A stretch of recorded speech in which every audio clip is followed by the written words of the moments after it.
monster's after your pendant! Throw it to me!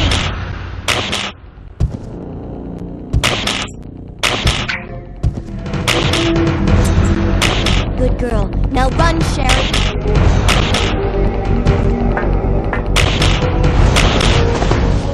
As for you, come and get it! I've got what you want. Come on! Here. This is what you're looking for, right? Fine. Then go get it!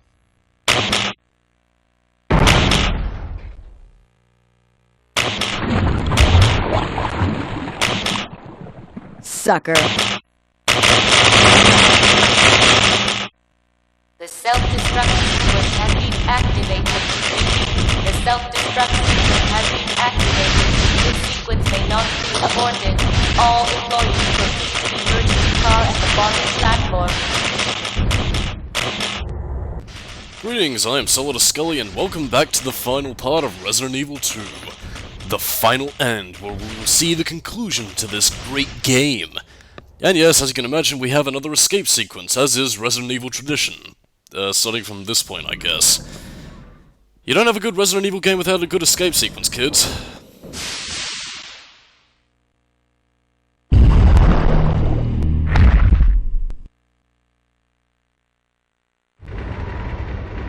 Sherry? Where are you? Sherry! Where is she? Oh dearie me, we have to find Sheridan Birkin, and fast! The facility is gonna explode! Yeah, kinda surprised you don't hear the alarm right here. Whatever. But yeah, a lot of cutscenes, a lot of revelations, and a lot of plot points that we need tying up. And maybe a little something extra. But yeah, indeed, this will be the last time we will see these hallowed halls of this industrial laboratory facility. Yeah, nostalgia. But we are treated to some pretty damn good music. I always love it when the Resident Evil games have the escape music. And doubly so with this one because, well, it's Masami Ueda on the soundtrack, so it's gonna be naturally very tasty. And we also get another taste of it in Devil May Cry during the final part of that game, but I will save that for later, as you will see this Halloween, assuming all goes according to plan. But yeah, unlike Resident Evil 1, I don't think you put on the timer just yet, so you still have plenty of time to explore around, get a couple of items, and see what you need to see. So, or are you? I'm not quite sure if you can explore around at this moment, because I'm pretty sure you are stopped by an upcoming cutscene, but that's just me kind of overthinking things a little bit. But yeah, we gotta make a rush for it, and don't expect that lady's voice to get old anytime soon, because she will tell you to evacuate to the train, because I guess that's a reasonable method of evacuation? Whatever.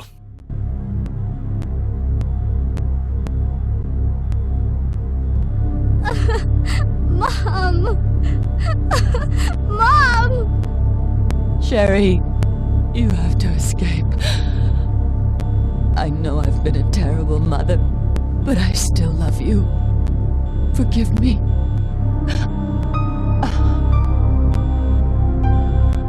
Mom!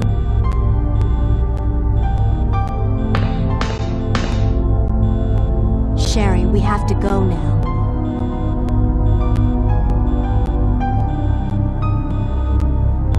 Also get this scene as a mandatory thing in the Resident Evil 2 remake as well, and I gotta be honest here, Annette got off way too fucking easy for my liking, because the crux of her entire comment here just goes, "Oh, Sherry, I've been a bad mother." Yeah, well that sucks. I think I'm just gonna die now, and for all the things that Annette has done throughout the entire game, her foolishness, her negligent parenting, and the fact that she just sort of says, "Sorry dude," that's fucking terrible. This is an absolutely terrible character who did not deserve a piano piece this good, and well, I mean, while I can understand Sherry being sad, I don't know. I guess maybe it would have broken the tone to have Claire kind of curse her out, considering, you know, the circumstances, but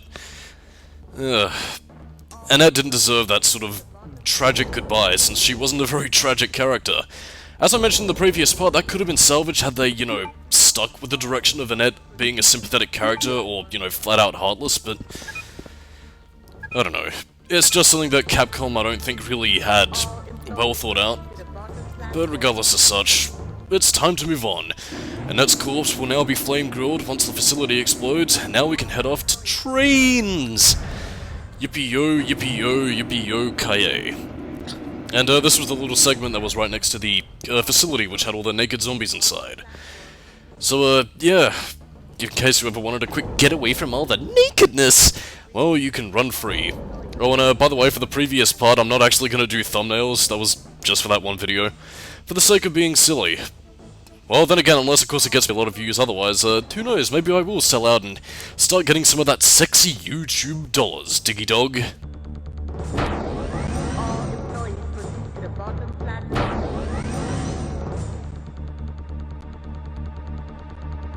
Now you wait here, okay? I'll go and get this thing moving. So, as you can no doubt tell by the severity of the situation, the fact that we have to get the train moving, and also the fact that a giant clawed hand had crawled out of the lava like some sort of demonic beast. Yeah, stock up on any ammunition and health items while you can, because, yeah, you're gonna be in for hell. What you are going to face? Who knows? It could be a cyber demon, it could be the demon Samael, or Samayam, whatever's your poison, whatever sect of the cult you pronounce it as. Yeah, I think we pretty much all know what's coming, but, you know what, we'll just wait and see. Yeah, I think this is also the best. Well, again, I do recommend that you bring the grenade launcher to most encounters, but again, if you do want to use the submachine gun, or... actually, no, I wouldn't recommend the spark shot, because it's not really that useful. Again, I'd just say recommend bringing the weapon that you have the most ammo for. Again, in this case, it's the grenade launcher and the bowgun, because, you know, the bowgun is reasonably powerful and reasonably useful. And again, since you will probably most likely be using a lot of the handgun ammo at the beginning of the game anyway, it is good to save up, so... yeah, use the bowgun as your secondary weapon, but otherwise, grenade launcher all the way, baby. And again, depending on how good you are at the game, you don't really need to bring that many healing items, although, we'll just say, the upcoming confrontation is a bit of a doozy if you're unprepared for it, so... yeah, if you're one of the more cautious players, stock up on some herbs, you know, a nice little warm tender cup of tea, and yeah, Cloud basically says the exact same line, which is kind of strange, because you would have thought that, you know, we would have already heard it, so Sherry could have been all like, but Claire, you already told that to me. I know, sweetie, it's just the way the game was programmed. But yeah, regardless of such, you'd also be doing the exact same thing as Leon, except, you know, minus Ada, so... yeah, we need to get some spark plugs and activate the train, which involves turning off the power for a little bit, because, yeah, as if this wasn't obvious enough for a setup, we now also have the timer counting down from 5 minutes, despite the fact that it shouldn't have been, like, I don't know, half an hour or something. I guess that might have been too generous a time for self-destruct countdowns. I don't really know how self-destruct countdowns work, but in fictional media it's usually like, I don't know, 10 minutes? Fuck it, who cares. So yeah, you also have a limited time to escape. Take your time! Or rather, don't take your time, because you're kind of on the rush here, so... yeah, be quick about it. Anyway, now that we take out these, here spark plugs, we can complete our mission by plugging them in elsewhere. Except up those, strange orifices that, we need to smuggle them across the country to get the drug money, you know? It seems my alternate persona, the Italian Mafia, has returned. Were you not satisfied with the Doom 3 Resurrection of Evil commentary? No, I wasn't. In fact, I'm gonna come back and, take possession of you once and for all. Well, I'm not gonna let that happen. As soon as this confrontation has been confronted, you will be destroyed forever. What is this? It seems that a third persona is making itself known. Oh dear, what could possibly be coming next? Anything could happen!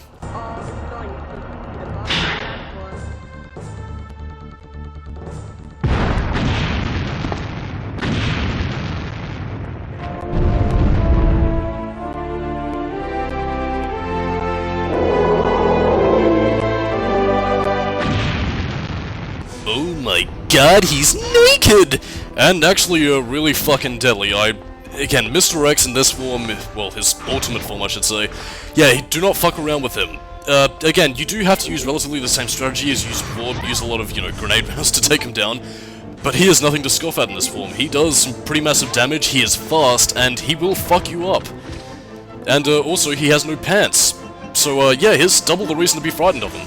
But again, if you know what to do, you should be able to take him down relatively quickly, but yeah, he's kind of an invincible tank right now, so we need some help. Here, use this!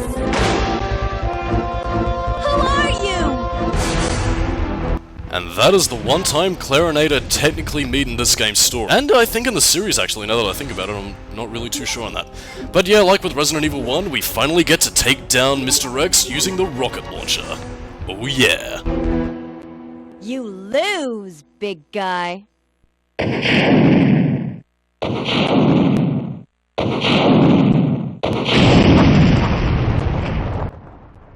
Oh yeah, that satisfying sizzle. And yes, in the Resident Evil 2 remake, I can confirm that Mr. X is indeed wearing pants. Thank fuckity goodness. But yeah, the rocket launcher gets a one-time use. Well, I mean, it does have one more bit of ammo in it, so you could technically use it again, but I'm sure there's gonna be no special surprises here. Claire will just escape, Leon will say his goodbyes to Ada, and I'm sure she and Sherry will have a nice little cuddle and go tee-hee hoddle ha. Everything is gonna be just fine. Although we are still on kind of a timer, and the fact that there is a very long tunnel before us, yeah, 3 minutes might not be enough to close a gap, considering how long it takes to start up a train. Well, not that I've really done so myself, otherwise, well, I don't know. I think modern trains are actually meant to be a little bit faster than this, which is probably more so used to transport cargo, given its design. But whatever. And now we're going to completely bastardize the countdown by inventory management. I'm kind of curious, actually, I don't think I tried it in the remake, but I do wonder if, like, the timer still goes down while you're sorting out items. I mean, that'd be pretty shit, but, you know, realistic. But anyway, regardless of such, it's time to hop back on the train and drive away into the sunset. And, well, basically leave this zombie-infested city to Carlos and Jill, who are still there. Yeah, that kinda sucks. And one thing I actually do want to mention before, you know, we finish this off, I'm kind of disappointed by the fact that Resident Evil 2 doesn't really make a lot of references to the first game in terms of the Resident Evil 2 remake. Like, I mean, they do make a curt mention towards Chris, Jill, and, like, the STARS team, but there's nothing about Wesker. There's not really any sort of connection between, you know, Ada and her boyfriend John from the first game, so I guess in that sense it tries to be more of a standalone sequel, but, I don't know, it just kind of strikes me as odd a little bit. But I suppose, you know, they kind of wanted this to appeal towards new fans as well, or people who just came in with the Resident Evil 2 remake since it was so successful. I can't really say for certain what the intent was there, but yeah, kind of disappointing from a fan perspective. But anyway, let's finally blow this joint. Claire, you may do the honors.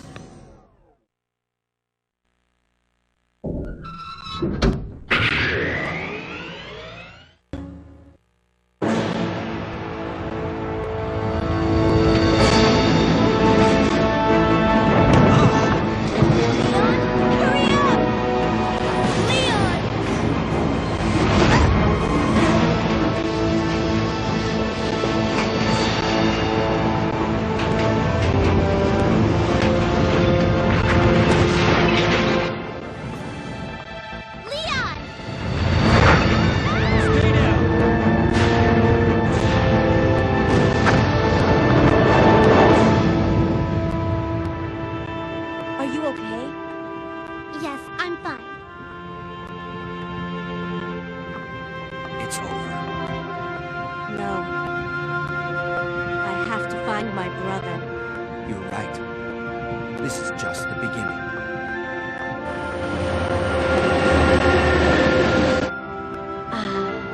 My God has protected you. It will always be with you. Claire. Sherry.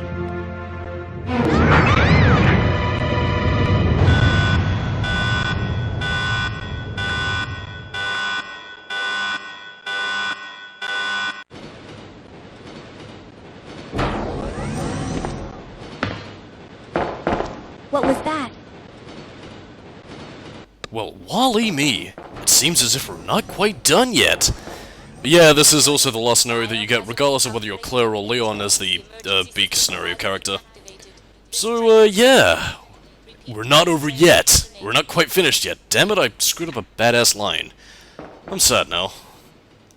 No! What's wrong with this thing? I don't know. The door won't open. So yeah, we're pretty much up shit creek at the moment. But yeah, this is your last chance to get stocked up, because what we have is simultaneously the easiest, yet something that can also be very difficult if you let your guard down in terms of a final boss. What exactly I mean by this? Well, as you will be able to get a hint towards here, yeah, you're gonna have to see for yourself in this case.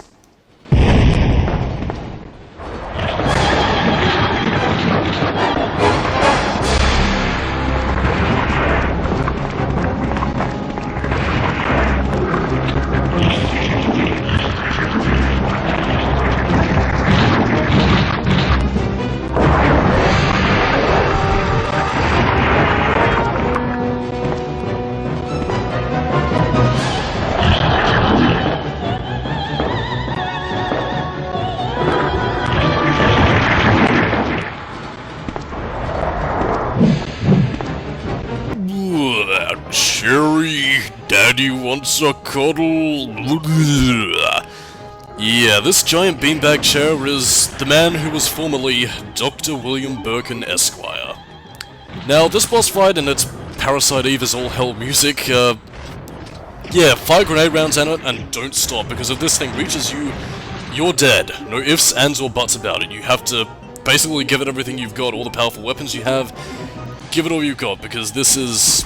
Again, it's a giant beanbag chair of death, but again, it can fuck you up if it gets close enough to you.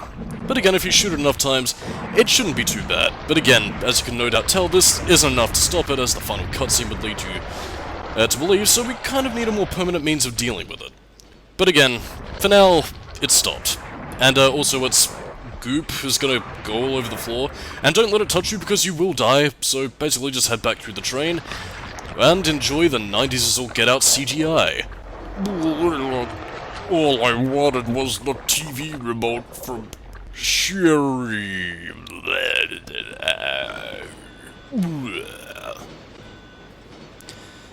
So, yeah, in the meantime, dudes and dudettes, enjoy this cutscene. I'm gonna take a drink of the Pepsi, and enjoy the final scene of the Resident Evil 2 commentary. Warning, warning. The self-destruct system has been activated. Each train compartment will detonate sequentially. Repeat, each train compartment will detonate sequentially. Leon, stop the train! I can't. The door to the control room is locked. What is it? Sherry, get back!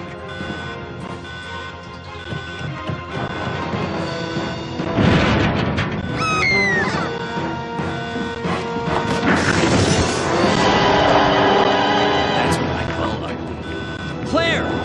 Where are you?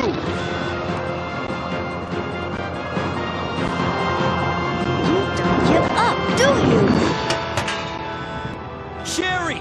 What are you doing? We have to stop the train, right? I can do it! Sherry! Persistent, aren't you? Well, come and get it!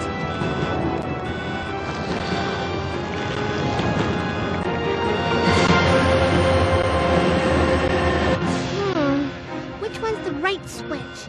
Maybe this one? Sherry! Claire! Ah! Can't hold on much longer. Push the switch over there!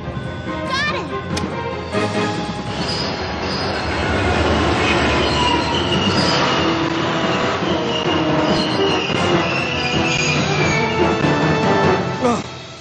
Finally. Are you okay, Sherry? I'm okay. Where's Leon? Leon? Leon! Right here. Leon! You're both safe. Just die. We've got to get out of here. Move it! Go!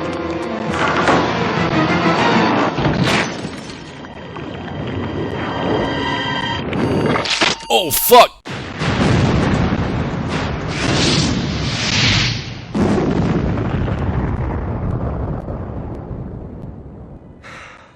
That was a close one. That was pretty impressive back there, Sherry. It was nothing. I saw someone do that on TV once. Come on. We've got to move out. Now what's the problem? Is something following us? Hey, we still have a job to do. Let's go. Go? Oh, you can't mean... Chris, I have to find you. To be continued in Resident Evil Code Veronica. And yes, that, my friends, was the Resident Evil 2 commentary. Now finally complete with a rockin' track that I am so disappointed was not in the remake. Well, I mean, you do get a pretty decent track in the remake itself to make up for it, but this one is just way cooler because it's got this very 90s as all get-out guitars, and it's awesome, man. But anyway, Resident Evil 2. I still love this game. It does have its flaws here and there. I mean, for example, I do think that from a gameplay perspective, the police station drags on a little bit too much, even though I don't necessarily consider it a bad thing because, you know, it helps you get your bearings, and it's a familiar enough setting to Resident Evil 1 so that people returning or people coming into the game can get adjusted reasonably quickly. But at the same time, though, I think some of its puzzles possibly could have been a little bit, you know, well, not necessarily the puzzles, I'll get into that a little bit later, but I do think it could have been reduced by at least a small margin. I do think the A and B scenario do a decent job of, you know, being unique enough to Resident Evil 1's more very central campaign, which didn't really have a lot of involvement in it in terms of, you know, differences. Well, I mean, besides Barry and Rebecca, but that's another can of worms entirely. I don't know. Story-wise, I have no real problems with it, or at least compared to other people. My biggest problem with it is mainly the fact that we get so little in terms of development, in terms of, you know, the main thread itself, which is William Birkin. What exactly was his motivation? We don't really get that, both in this game or Resident Evil 0, so it's kind of up in the air. Unless, of course, I'm forgetting something from later games, but I'm not necessarily too sure. Annette Birkin, well, I mean, I've pretty much stated all my reasons on her. And apart from that, my biggest complaint with the game is really how the zapping mechanic is handled, which I honestly think could have been done far better than what it was in this game. I've said how it could have been done, and again, if you've been listening to this commentary, well, you know exactly what I would have suggested to fix it, so yeah. But yeah, on the whole, I still like Resident Evil 2. I still prefer the original to the remake, but I do still recommend you pick up the remake because it is a very damn solid game that, you know, I might play in the next 10 years or so, for whatever. In terms of Resident Evil, next time, not really too sure. I might go to Code Veronica, but then again, if you want to see Resident Evil 3, well, speak up about it. I'd be interested to play it. But for anything else, look forward to Kingdom Hearts Chain of Memories, because that will be going on forward into November. I promised for September, but fuck it, I had to prepare for Skully Spookfest, which on the whole I think was fun. I might do it next year, depends on how it's received, so who knows really. And then we get a nice little ending image of Claire and Sherry on a motorcycle. Isn't that just sweet? We've come to the end of a long journey, my friends, so on that note, I am Solidus-Skully, keep it new metal, and, well, I hope you enjoyed the Resident Evil 2 commentary. Catch you dudes and dudettes later.